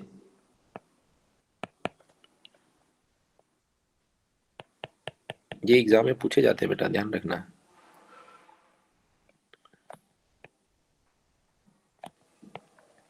मान लीजिए एक स्प्रिंग है और यहाँ एक रोप रस्सी लगा दिया आपने, ये मास एम आपने लगा दिया। मतलब मैकेनिक्स पूरी इन्वॉल्व होती है इस पहले पार्ट के अंदर, दूसरे पार्ट में तो फिर भी नहीं होती। ये के मास रस्सी का सॉरी इस जो पुली है बेटा ये मासलेस है। क्लियर है? अब हमसे पूछा गया कि बताओ इसकी नेचुरल फ्रीक्वेंसी बताओ, तो क्या तरीका है नेचुरल फ्रीक्वेंसी फाइंड करने का, मैं आपको बता देता हूँ। हमें क्या करना है, यहाँ पर मास एम लगाना। मास एम जैसे आप लगाएंगे, इस मास एम के अंदर एक डिफ्लेक्शन आएगा डेल। मास एम के अंदर कितना डिफ्लेक्शन आएगा, डेल। इसको दूसरे तरीके से डिफाइन करते हैं। पुली जो है जैसे मास एम लगाओगे, ये एक्स नॉट डिस्टेंस नीचे आएगी, तो ये एक्स नॉट रस्सी इधर की और इधर की एक्स नॉट रस्सी घूम के इधर आ जाएगी, तो मास एम के अंदर टोटल 2x0 डिफ्लेक्शन आएगा। इतनी बात मेरे ख्याल से सभी स्टूडेंट समझ पा रहे हैं। अगर मैं मास एम का, अगर बेटा मैं मास एम का एफ बी डी बनाऊं, तो मास एम नीचे की साइड, एम जी नीचे की साइड, ऊपर की साइड टेंशन। पुली का एफ बी डी बनाओ, तो पुली को ऊपर से तो खींचेगा spring force k x naught, इधर से खींचेगा टेंशन, इधर से भी खींचेगा टेंशन। सो टी बराबर एम जी, यहाँ देखिए k x naught equals to two T, k x naught equals to two T. So so x naught equals to two T by k, x naught equals to 2t by k, and del equals to 2x naught. Del equals to 2 times of x naught 2 mg by k, ये बन जाएगा बेटा 4 mg divide by के, 4 mg divide by के। So del अगर आपको मिल गया बेटा तो आप लिख सकते हैं F N equals to 1/2 pi root over ji by delta. And what is delta? 4 mg/k। G से जी कट गया और ये बन गया 1/2 पाई रूट ओवर k/4m। मेरे ख्याल से इतनी कहानी आपको समझ में आ गई होगी यार, इसमें तो कोई समस्या है ही नहीं। इतनी कहानी आपको समझ में आ गई होगी, इसमें किसी तरह की कोई समस्या होनी नहीं चाहिए। क्लियर है? बोल दो एक बार जल्दी से, कोई दिक्कत हो तो बताओ।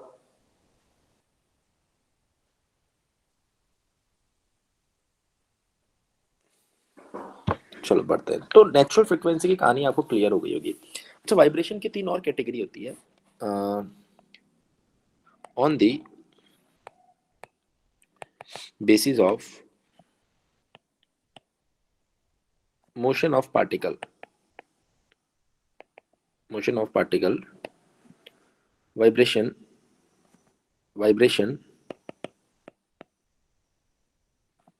can also classified in 3 more categories। Number 1 देखिए, longitudinal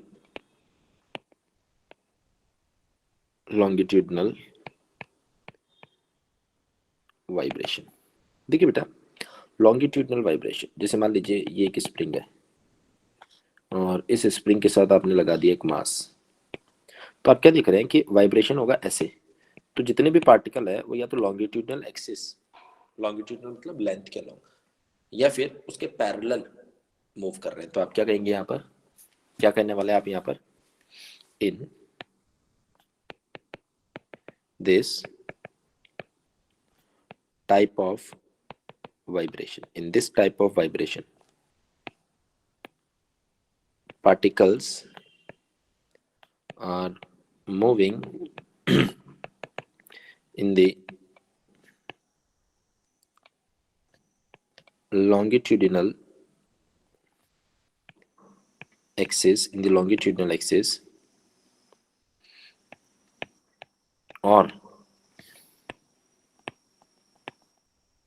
parallel to the longitudinal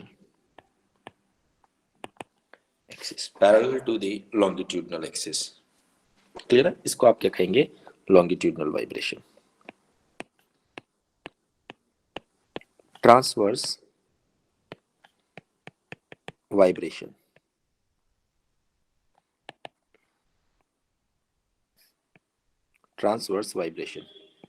देखिए ये एक बीम है,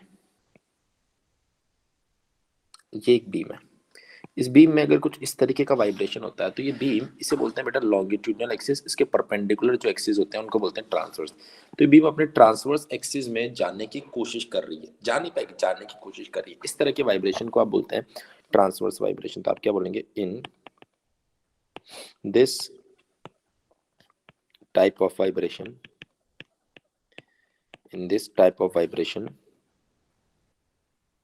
particles are trying to move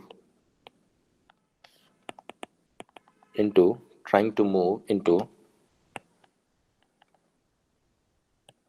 perpendicular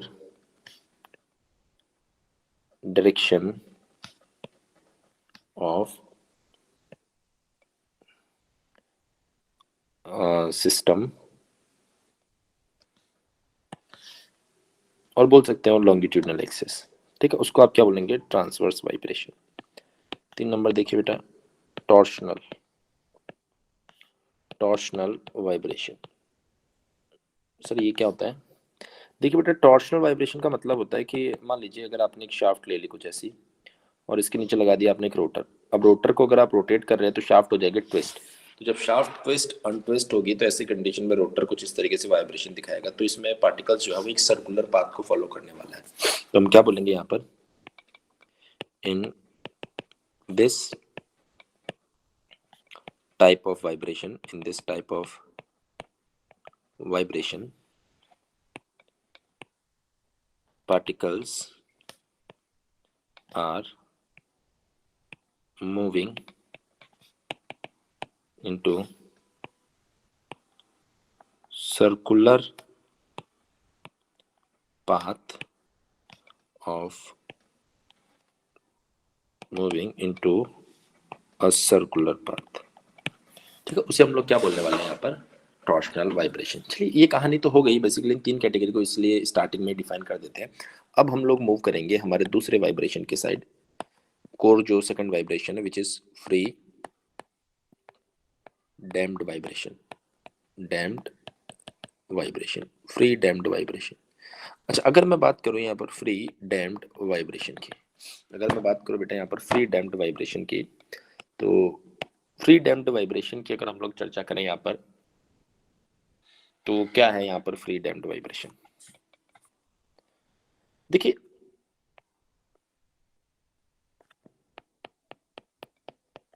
ये आपके पास में एक स्प्रिंग है,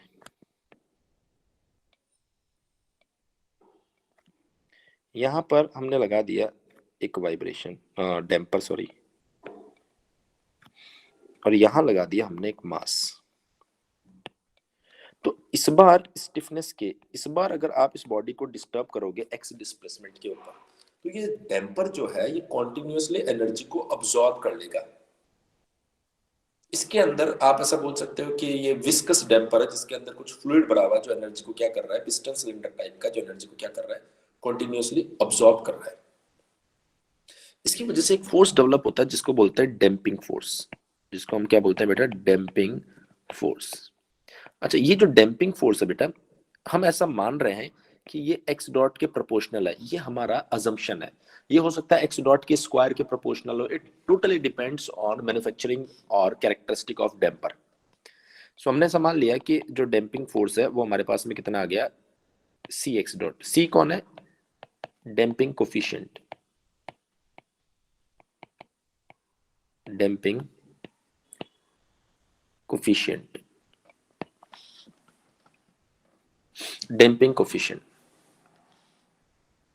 तो डैम्पिंग फोर्स हमारे सामने आ गया। जो इक्वेशन यहाँ पर बनती है वाइब्रेशन की, उसमें इनर्शिया और डैम्पिंग फोर्स आ गया इस बार, सी एक्स डॉट, और स्प्रिंग फोर्स तो पहले भी था। जब पहले इक्वेशन थी वो थी M x double dot plus, याद कीजिए, के एक्स इक्वल्स टू जीरो।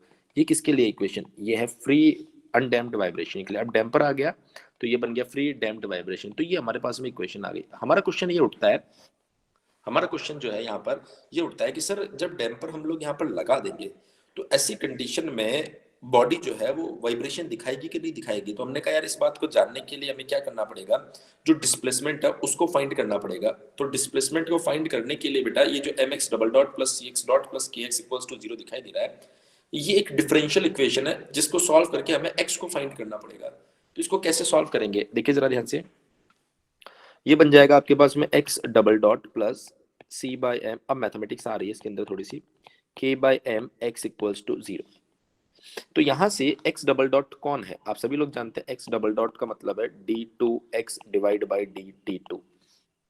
तो ये बन जाएगा आपके पास में आप इसको लिख सकते हैं d square x plus C by m d x plus k by M x equals to zero.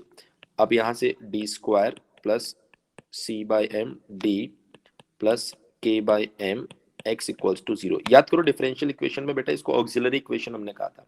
तो अगर हम ऑक्सिलरी इक्वेशन के रूट्स फाइंड करें तो d square c by m d plus k by m equals to zero, तो जो alpha one comma two equals to आ रहा है वो आ रहा है minus b plus minus root over b square minus four a c divided by two a, ये आ रहा है। सो माइनस बी ये कितना है आपके पास में, minus C by m plus minus root over b square minus four a c, a आपके पास में कितना है वन, सी आपके पास में कितना है k by m divide by two a कितना है बेटा वन,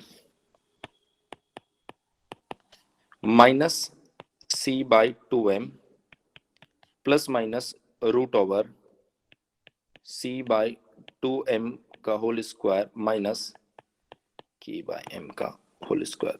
नहीं, इसका स्क्वायर तो कहीं पर भी नहीं है, ऐसा कैसा रहेगा ये? क्लियर है? ये अल्फा 1,2 आ गया। देखिए, इस अल्फा 1,2 को अगर मैं थोड़ा सिंप्लीफाई करूँ तो ये बन गया c/2m। अच्छा, अंदर से अगर मैं k/m रूट ओवर k/m बाहर ले लूँ तो अंदर क्या दिखाई देगा? देखिए, रूट ओवर c बाई, ये थोड़ा सा मैथमेटिक्स खराब बन रही है, लेकिन फिर भी मैं कोशिश कर रहा हूँ कि बहुत सारी चीजें कवर कर लूँ, इसलिए थोड़ा सा जल्दी मैं एक्सप्लेन कर रहा हूँ चीजों को। सो ये जो पार्ट हमारे सामने बन रहा है, जस्ट अ सेकंड बेटा, just a second.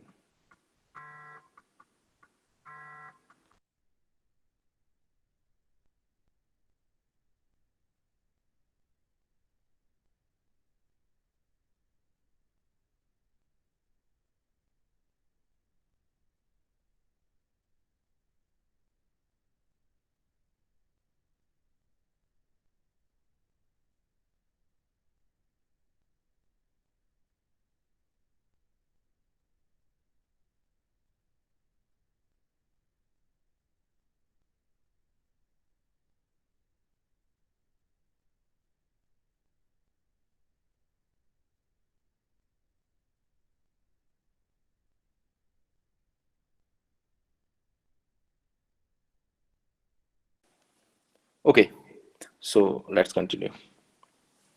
Alpha 1,2 equals to minus C by 2m plus minus root over के बाई m, और अंदर एक फैक्टर बन रहा है। अच्छा देखिए बेटा, ये जो फैक्टर आपके पास में है, ये जो फैक्टर आपके पास में, इसको हमने कहा है degree of damping, degree of damping. So अगर अब हमसे कोई पूछता है degree of damping equals to, तो ये हमारे पास में है C by divide by k by. अगर हम लोग इसका रूट ले लेते हैं बेटा, तो ये बन जाएगा आपके पास में डैम्पिंग रेशियो,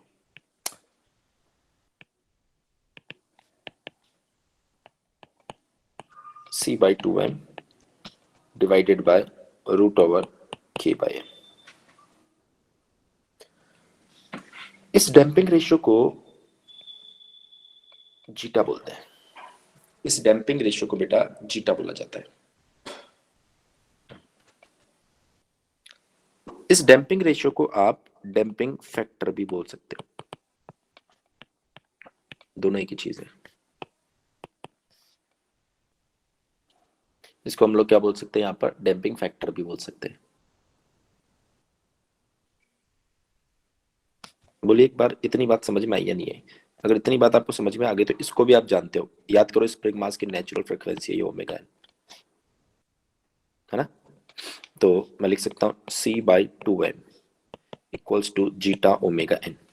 तो ये जो अल्फा 1,2 मुझे दिखाई दे रहा है ना, वो अब ऐसा दिखाई दे रहा है, zeta omega N plus minus omega N root over zeta square minus 1। ये हमारे पास सॉल्यूशन आ रहा है। सर ये याद रखना, याद रखने जैसा कुछ है ही नहीं यार, यहाँ पे याद रखने जैसा इसके अंदर कुछ है ही नहीं। ये सिर्फ और सिर्फ हम इसलिए फाइंड कर रहे हैं ताकि हम लोग चीजों को सॉल्व कर सके, समझ सके। तो हमने कहा कि ये रूट्स जो आए हैं, ये किस तरीके के रूट्स है, कैसे पता चलेगा? हमने कहा सर ये टोटली डिपेंड करता है इस फैक्टर के ऊपर। हमने कहा ठीक है, इसके लिए अलग अलग केस कंसीडर कर लिए। केस नंबर 1, केस नंबर 1 क्या है? केस नंबर 1 बोल रहा है कि सर जीटा अगर ग्रेटर देन 1 होता है तो zeta square minus 1, zeta square minus 1 ये क्या हो जाएगा? Greater than 0। तो रूट्स कैसे दिखाई दे रहे हैं यहाँ पर? Real and distinct. रूट्स कैसे दिखाई दे रहे हैं बेटा? Real and distinct. तो अगर ऐसा होता है, ऐसा होता है तो बेटा x जो लिखा जाएगा वो लिखा जाएगा c1 e to the power alpha 1x zeta omega n plus omega n root over zeta square minus 1 multiply by T plus c2 e to the power minus zeta omega n minus omega n root over zeta square minus 1 T. ये हमारे पास में displacement आ रहा है, और ये जो displacement बेटा आप देख पा रहे हैं, ये डिस्प्लेसमेंट, ये क्या, ये डिस्प्लेसमेंट क्लियरली दिख रहा है कि एक्सपोनेंशियली डिक्रीजिंग है। एक्सपोनेंशियली डिक्रीजिंग है ऐसे। क्लियर, ये डिस्प्लेसमेंट x है, ये टाइम t है, ये आपके पास में आ गया बेटा एक्स नॉट, जहां से आप इसे डिस्टर्ब कर रहे हैं। तो इसे बोला जाता है ओवर डैम्प्ड कंडीशन। इसे क्या बोलते हैं हम लोग? Over damped condition. देखिए, अगर ओवर डैम्प्ड कंडीशन कब, जब जीटा ग्रेटर देन 1 होता है, किसी बॉडी को डिस्टर्ब करेंगे ना, तो वो बहुत ज्यादा टाइम के बाद में डिस्प्लेसमेंट उसका कितना हो जाएगा? 0 हो जाएगा। इस कंडीशन को हम क्या बोलते हैं? Over damped condition. पर इसमें कोई वाइब्रेशन देखने को मिला नहीं है, आप क्लियरली देख सकते हैं, बट इसके अंदर किसी तरह का कोई वाइब्रेशन देखने को आपको मिल नहीं रहा है। सिर्फ और सिर्फ ये बता रहा है कि अगर आप डिस्टर्ब करोगे तो वापस मीन पोजीशन पर आएगा और बहुत ज्यादा टाइम लेने वाला है। अच्छा, केस नंबर 2। केस नंबर 2, देखिए केस नंबर 2 बोल रहा है इफ जीटा इक्वल्स टू 1।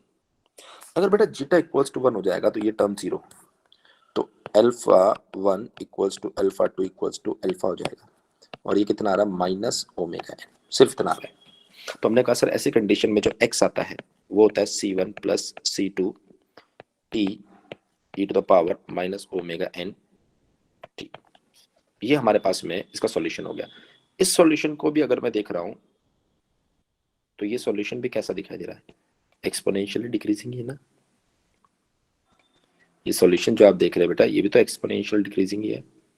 तो ये ऐसा होता है, लेकिन ये फाइनाइट टाइम के बाद में 0 हो जाता है। टी, ये डिस्प्लेसमेंट x, ये है जीटा इक्वल्स टू 1। इसे बोलते हैं बेटा critical damped condition. Critical damped condition. एक बार बताएं सभी स्टूडेंट्स, इतना क्लियर हुआ या नहीं हुआ? सो अगर इतना क्लियर हो गया तो बेटा पहले यहां तक का हम स्क्रीनशॉट लेंगे। कहाँ गया, कहाँ गया, कहाँ गया? यहां से। सभी स्टूडेंट्स बताएं बेटा, इतना क्लियर हुआ है कि नहीं हुआ आपको? Okay, clear.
डोंट वरी साहिल, मैं एक काम करूंगा। मैं अगर पॉसिबल हो पाया तो मैं इसका पीडीएफ आपको शेयर कर दूंगा। ठीक है, अगर पॉसिबल हो पाया मैं अपनी तरफ से कोशिश करूंगा ये पीडीएफ शेयर हो जाए, अगर हो जाती है तो, है ना।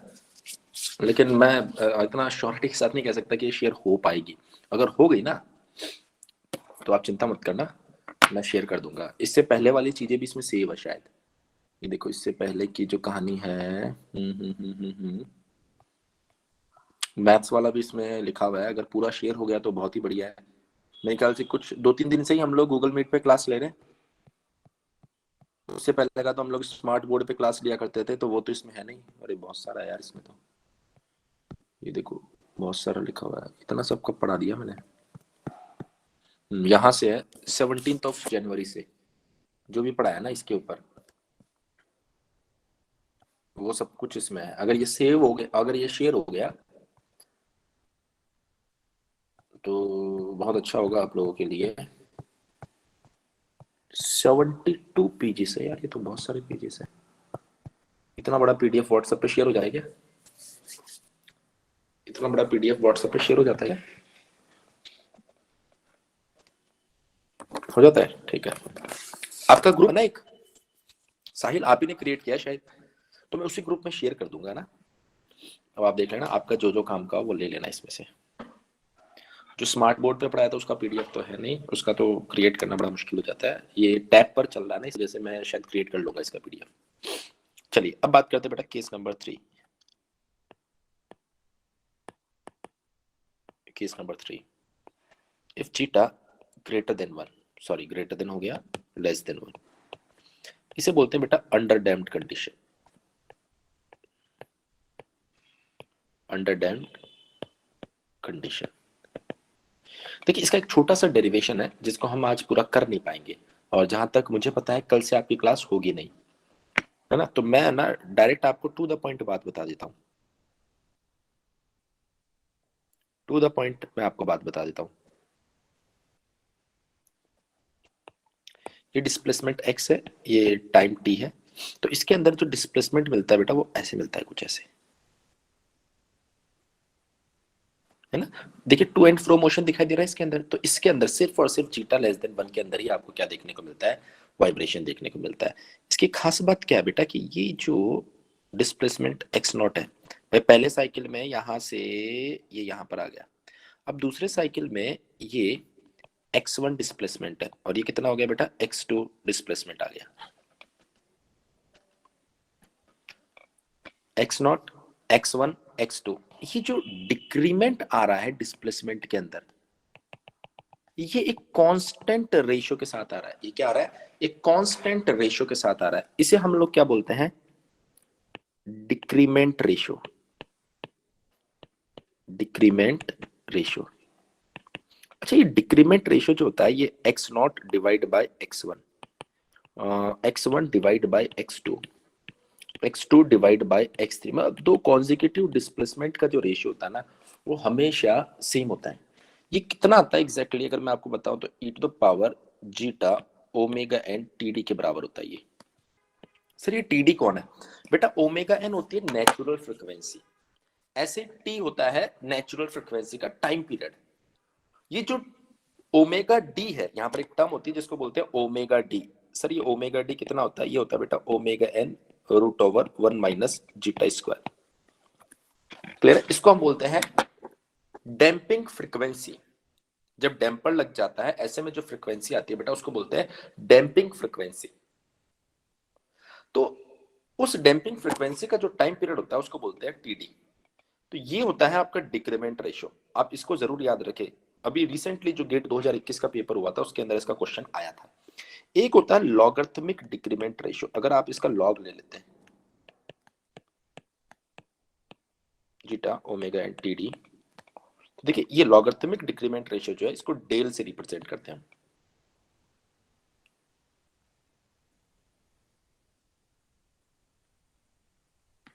ये क्या आ गया, एक सेकेंड। सो ये बन गया zeta omega N T d. So अगर मैं बात करूं, अगर मैं बात करूं बेटा इसको सिंप्लीफाई करने की, तो ये बन जाएगा zeta omega N, T D को मैं लिखूंगा 2 पाई/ओमेगा डी। अच्छा थोड़ा और सिंप्लीफाई करो तो 2 pi zeta omega n as it is, omega d को क्या लिखेंगे, omega N root over 1 - zeta square. Omega n से ओमेगा एन कट गया, del equals to 2 pi zeta divided by root over 1 - zeta square. देखो ये formula भी बेटा बहुत इंपॉर्टेंट, एग्जाम में बहुत बार पूछा जाता है कि अगर जीटा आपको दिया गया है तो लॉगरिथमिक डिक्रीमेंट कैसे फाइंड करेंगे। अच्छा इसमें आप क्रॉस मल्टीप्लाई करेंगे ना, तो zeta equals to del divided by root over 4 pi square plus del square. तो ये फॉर्मूला आ जाएगा कि अगर डेल दिया गया हो तो जीटा कैसे फाइंड करना है। ये छोटी छोटी चीजें जो आपको ध्यान रखनी है। अगर ये दो फॉर्मूले याद रखेंगे तो आपका बेसिकली इसका काम तो हो ही जाएगा डैम्प्ड वाइब्रेशन का। अच्छा एक केस मैंने आपको यहाँ पर बताया था, उसको थोड़ा सा मैं एक्सपेंड करता हूँ। For critical damped condition, critical damped condition, उसमें आपने जीटा इक्वल्स टू 1 लिया था। अच्छा देखिए अभी अभी आपने लिखा था C/2m equals to zeta omega N, C/2m equals to zeta omega N. अच्छा अगर आप इसके अंदर थोड़ा सिंप्लीफाई करें तो ये बन जाएगा C equals to 2m zeta. अच्छा omega root omega sorry omega n क्या होता है, रूट ओवर k/m। तो C इक्वल्स टू कितना आ रहा है, 2 जीटा रूट m के। C इक्वल्स टू बेटा क्या आ रहा है यहाँ पर, 2 जीटा रूट m के। अच्छा ऐसे में अगर मैं बोलता हूँ जब जीटा इक्वल्स टू 1 होगा, जब जीटा इक्वल्स टू 1 होगा तो जो सी होता है ना वो बन जाता है सी। सर ये सी क्या है, सी है हमारे लिए डैम्पिंग। सी हमारे लिए क्या है बेटा यहाँ पर, डैम्पिंग कोफिशिएंट। तो सी क्या बन जाएगा, ये क्या है बेटा मैं लिख देता हूँ यहाँ पर, डैम्पिंग कोफिशिएंट। ओके तो सी क्या बन जाएगा, critical damping coefficient, critical damping coefficient. ये क्या बन जाएगा बेटा आपके पास में, क्रिटिकल डैम्पिंग कोफिशिएंट।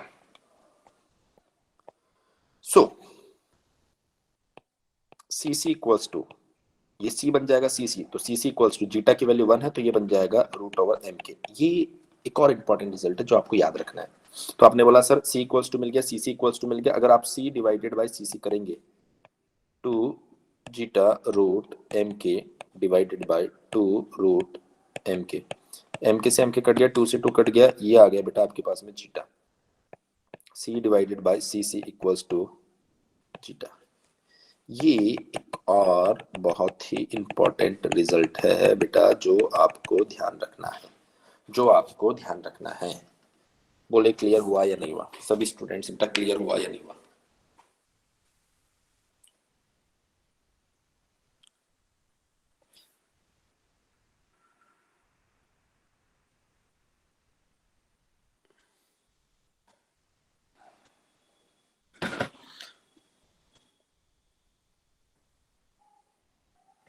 हाँ देखिए हो सकता है कि मैं पीडीएफ शेयर नहीं कर पाऊँ, तो एक बार आप स्क्रीनशॉट भी पैरेलली ले लें, कहीं पता चले कि आप पीडीएफ के भरोसे और स्क्रीनशॉट भी नहीं ले पाओ।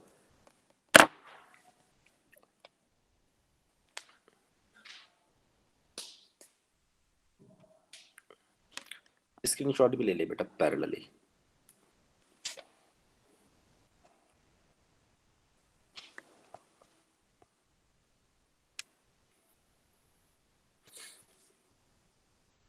देखिए इस वाइब्रेशन पर मैं क्वेश्चन तो नहीं करवा पाया आपको, लेकिन मैं जैसा कि मैथ्स के ऊपर मैंने यूट्यूब पे क्वेश्चन करवाए थे, मैंने स्पेशली आप लोगों के लिए वाइब्रेशन के ऊपर मैं यूट्यूब पर क्वेश्चन सॉल्व करवा दूंगा, तो आप क्वेश्चन वहां से देख लेना।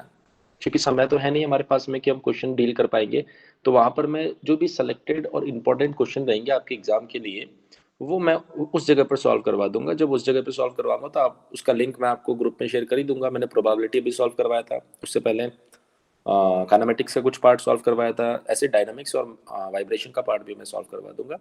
सो आप उन क्लासेस को देख लेना, वो आपके लिए बड़ी हेल्पफुल होने वाली है अगर आप अभी 2022 का गेट का एग्जाम लिखने वाले हैं। ऑलमोस्ट आपकी कट ऑफ तो यहाँ से क्लियर हो जाएगी, लेकिन डेफिनेटली अगर आप थर्ड ईयर में तो फाइनल ईयर में तो कुछ अच्छा ही टारगेट आपने रखा होगा। चलिए सो बढ़ते हैं यहाँ से थोड़ा सा आगे, थोड़ा सा आगे अगर मैं यहाँ से बढ़ूँ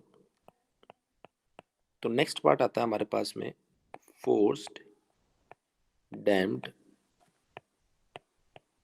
वाइब्रेशन।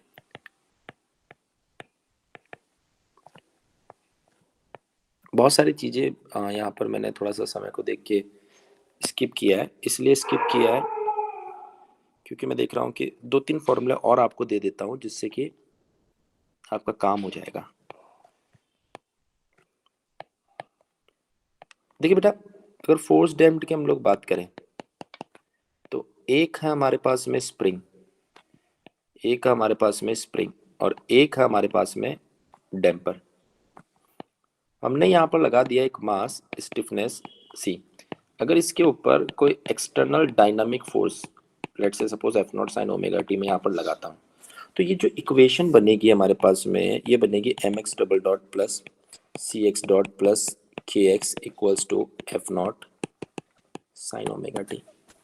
जब बेटा इसको सिंप्लीफाई करते हैं ना और x फाइंड करते हैं, देखिए मैं फाइंड कर सकता हूँ लेकिन यहाँ पर फाइंड हम कर नहीं रहे हैं क्योंकि वो जस्ट वेस्ट ऑफ टाइम है अभी के लिए। अगर आपके पास समय होता ना तो मैं सब कुछ एक एक चीज आपको डिराइव करके बताता। तो इस तरह का रेस्पॉन्स आता है। देखिए जहां से इसके बाद अगर मैं देखूँ तो कांस्टेंट रेस्पॉन्स आ रहा है, तो t टेंड्स टू इनफाइनाइट के बाद बेटा, t टेंड्स टू इनफाइनाइट के बाद अगर हम लोग देखें यहाँ पर t टेंड्स टू इनफाइनाइट के बाद अगर हम लोग देखें तो कांस्टेंट रेस्पॉन्स आ रहा है। तो इस कंडीशन को हम बोलते हैं स्टेडी स्टेट कंडीशन।